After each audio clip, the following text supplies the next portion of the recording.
Meaning of deed poll.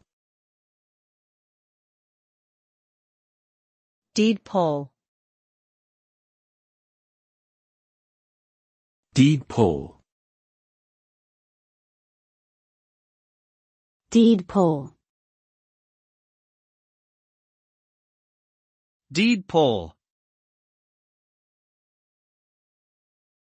A deed poll is a legal document that declares a person's intention to change their name or give up a right.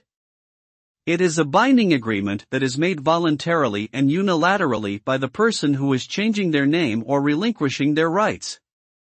Once signed, the document becomes legally binding and the person's new name or altered status is recognized by law. The document provides proof of the change in name or status and can be used to update official records such as passports, driver's licenses, and bank accounts.